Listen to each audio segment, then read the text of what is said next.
imannya, dijaga semangat istiqamahnya. Amin ya rabbal. Assalamualaikum Ustaz. Saya mau menanyakan, ini masalah perempuan. Masalah perempuan yaitu kita tahu Ustaz bahwa banyak perempuan yang harus berjuang untuk mencari nafkah. Ada tiga, yaitu satu, memang untuk mengaktualisasikan diri saja, artinya tidak harus meraih berapa rupiah. Yang kedua adalah yang untuk membantu suaminya. Yang ketiga adalah pejuang rupiah seperti saya mungkin yang tidak ada suaminya. Ya. Dalam Islam seperti apa, Habib?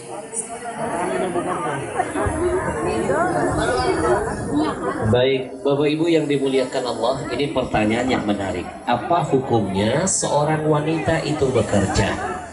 Yang pertama, wanita bekerja dibolehkan dengan catatan satu, kata ulama, pekerjaannya itu dia bekerja harus seizin suami.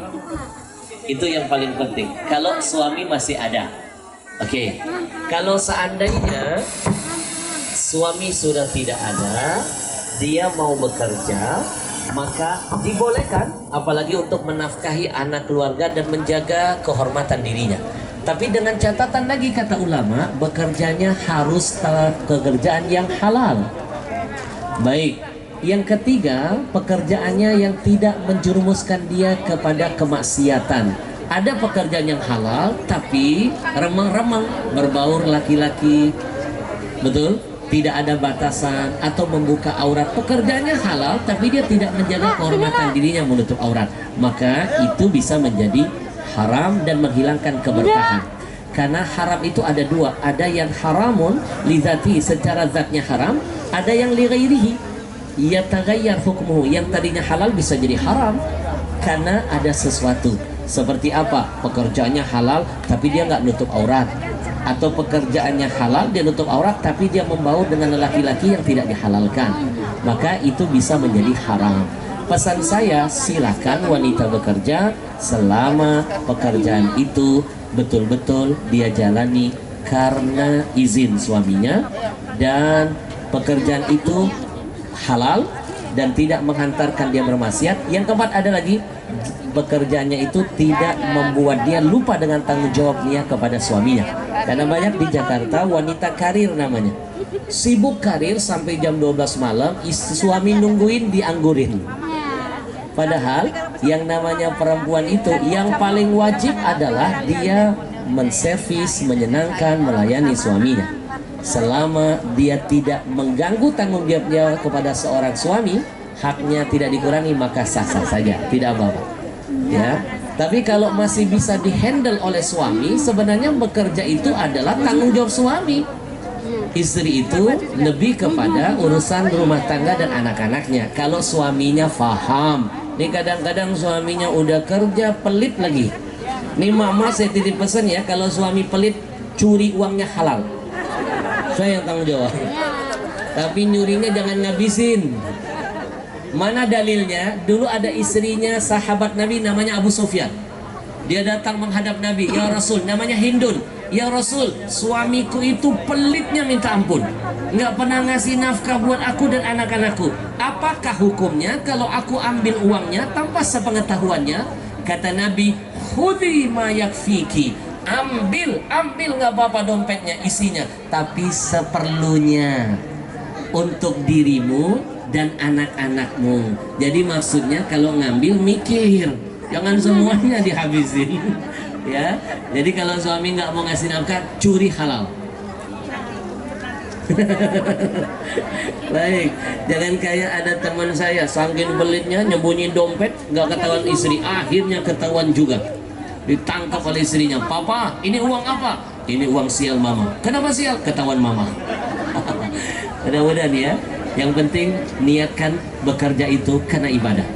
Biar mendatangkan pahala, niatkan membantu suami. niatkan untuk membantu nafkah keluarga, niatkan untuk membuat kita terus bisa beramal di jalan Allah. Itu jadi berkah pekerjaan. Terima kasih.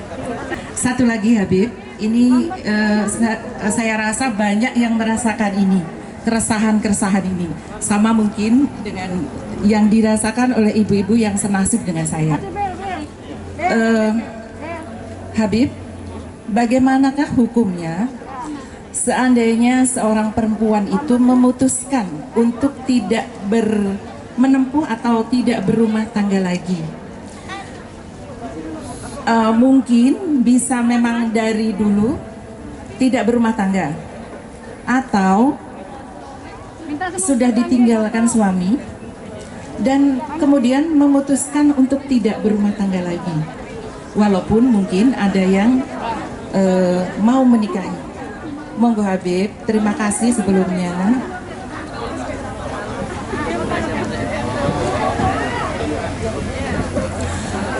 Bapak Ibu yang dimuliakan Allah, bicara nikah itu adalah ibadah. Sesuatu yang ibadah pasti mendatangkan pahala. Betul. An-nikahu sunnati, nikah itu kata Nabi bagian sunnahku. Ya. Nah, ada kalanya ini bisa menjadi wajib hukumnya, bukan sunnah, wajib. Kapan? Kalau seandainya seseorang itu tidak mampu mengendalikan nafsunya, dia tinggal di lingkungan yang banyak godaan syahwatnya. Kalau nggak nikah, maka hukumnya haram. Karena lambat laun dia akan tergoda, namanya manusia. Betul nggak? Betul? Nah, ketika dia terjerumus ke dalam zina, maka diwajibkan dia menikah. Nikah itu bisa berubah hukumnya jadi wajib. Tapi ada kalanya juga nikah bisa jadi haram. Kalau yang kita nikahi, misalnya orangnya beda agama, atau orang yang ahli maksiat, maka nikah itu jadi haram. Faham? Jadi kembali kepada individu. Sebenarnya wanita seperti ibu ada, Rabi'atul Adawiyah, nggak menikah. Betul?